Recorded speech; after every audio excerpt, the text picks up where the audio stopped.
Nota qu'à Tournai, pour faire cameline, l'on broie gingembre, cannelle et safran, et demi-noix muguette.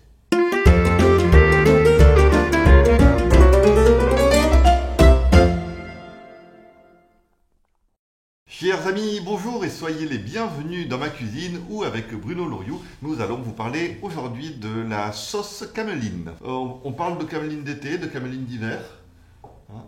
Et là, c'est plutôt une cameline d'hiver qu'on va vous faire. Oui, la sauce cameline, en fait, elle fait partie, dans de nombreux récepteurs, des sauces non bouillues. Donc des sauces qui ne sont pas bouillies. Mais celles d'hiver, que l'on retrouve ici dans le ménager de Paris, eh bien, on dit de la faire bouillir. Alors, on va un peu tester et réaliser plusieurs sauces camelines différentes. Alors, pourquoi cameline ? Parce que l'hypothèse la plus probable, c'est que le résultat final, c'est la couleur à peu près du chameau. Et donc, ce qui permet d'avoir cette couleur, c'est différentes choses. La cannelle d'abord, mais pas uniquement. Le pain grillé aussi. Voilà, un certain nombre de choses qui concourent à cette couleur. Et cette recherche de la couleur, c'est ce qui va également orienter notre choix dans les ingrédients. On nous dit par exemple d'utiliser du vin, mais si on veut avoir cette couleur claire, comme vient de le dire Bruno, eh bien on ne va pas utiliser du vin rouge, on va utiliser plutôt du vin blanc. Mais là aussi, je vous propose de faire des tests différents et puis après, je ferai goûter à notre maître historien. Alors, on va faire notre mélange d'épices. Donc, je vais râper ma noix muscade. Si on n'a pas de râpe au couteau, comme ceci, vous voyez, très facilement. Alors, la recette dit une demi-noix muscade, mais on n'est pas obligé de la suivre. Et en plus, c'est la seule quantité qui est indiquée. Hein. Je ne sais pas pourquoi.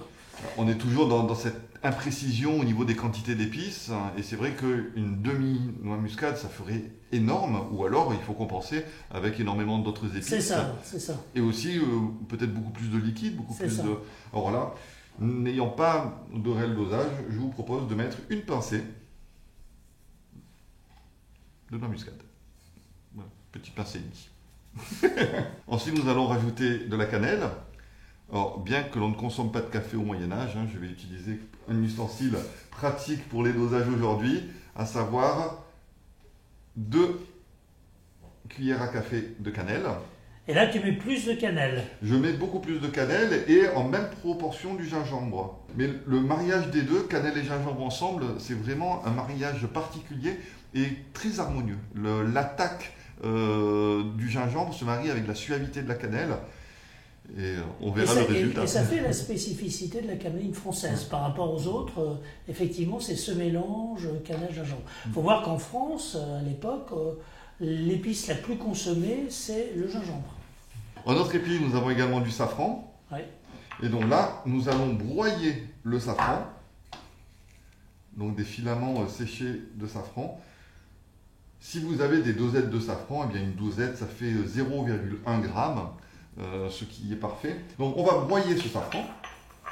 Comme il est bien sec, on devrait avoir une poudre assez fine.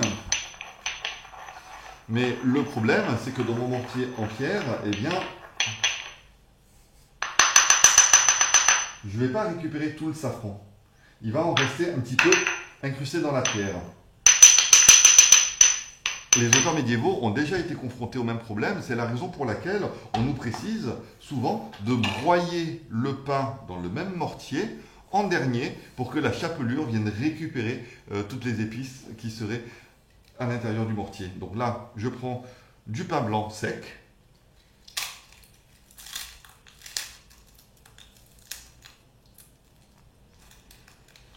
Et il va falloir le broyer.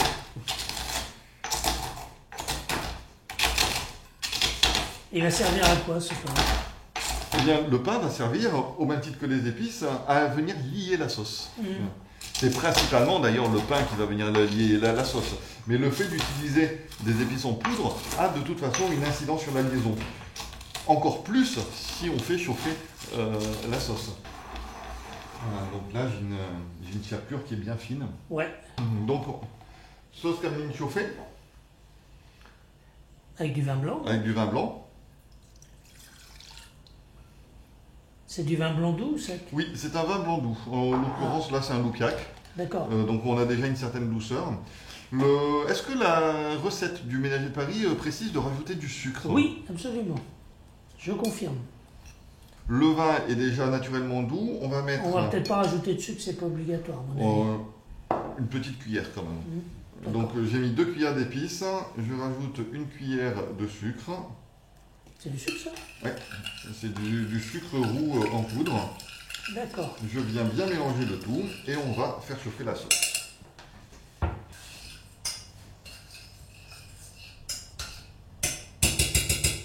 Pendant que la première sauce chauffe, nous allons réaliser une autre, cette fois-ci non bouillie. Donc, En bouillie, quoi. non chauffée, avec 2 cuillères d'épices, une cuillère de sucre. Je rajoute mon vin blanc.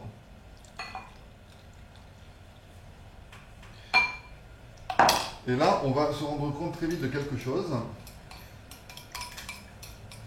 C'est que déjà, donc, on a une sauce marron. Hein, on est plus, la proportion de cannelle nous amène plus vers le marron que vers le jaune du paquet de cannelle dont j'ai parlé tout à l'heure. C'est un chameau un peu foncé. Voilà. Oui. On est sur une sauce qui est très liquide, trop liquide. Alors je vous propose de rajouter du pain broyé.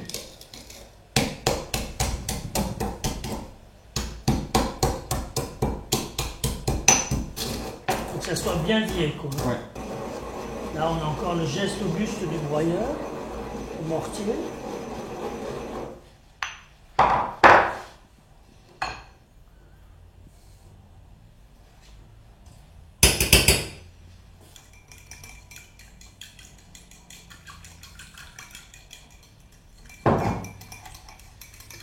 Voilà. Donc on a un peu plus de consistance, mais on reste toujours sur quelque chose de très liquide. On va faire, avec le reliquat d'épices qui nous reste, on va faire la cameline rouge. Je rajoute mon vin. Je rajoute du sucre. Je mélange bien le tout. Et je propose celle-ci de la faire chauffer aussi. On aura 2 points de comparaison sur les sauces chauffées. Et ça rajoute quand même de la consistance. Donc la sauce qui est dans la casserole, on voit tout de suite qu'en chauffant, on a une épaisseur et une onctuosité qui s'est créée et que l'on n'a absolument pas dans la sauce qui, elle, n'est pas chauffée.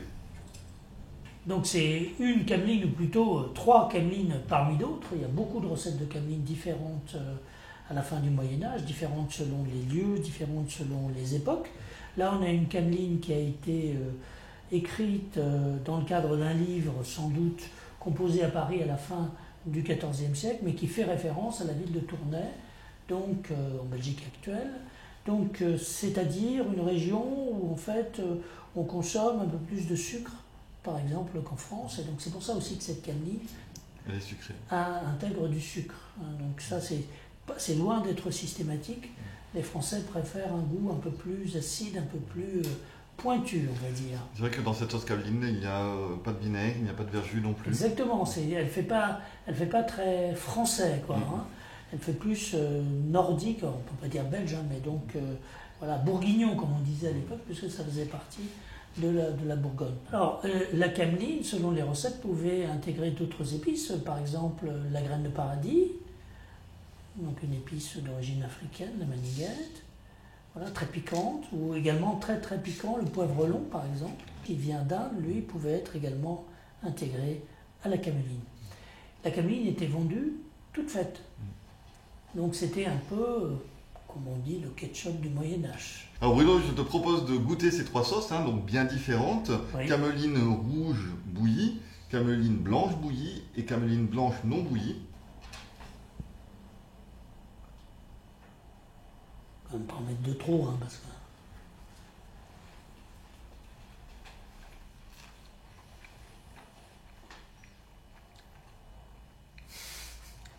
C'est pas mal.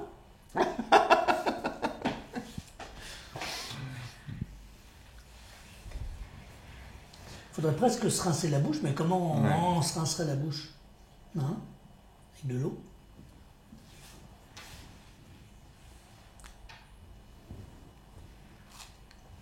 On va faire des taches dans le marbre. C'est mieux. C'est beaucoup Allez, mieux. allez. Donc déjà, elle est nettement mieux liée. Et puis, Il y a vraiment du sucre là-dedans? juste une cuillère. Ouais, c'est- Et elle n'a pas le goût du vin. Dans Non. dans la première, comme ça n'a pas chauffé, on a vraiment le goût du vin. c'est ça. Alors que là,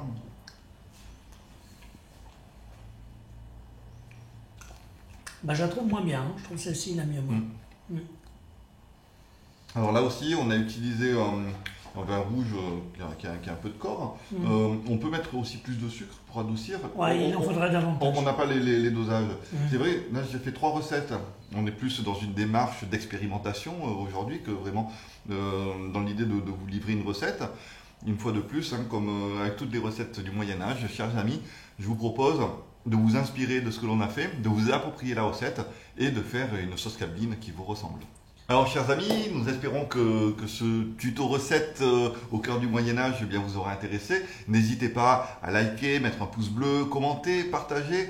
Faites-nous part également de vos idées ou de vos envies et nous reviendrons très prochainement avec un nouveau tuto recette. Bruno Loriot, merci Merci beaucoup. et à bientôt.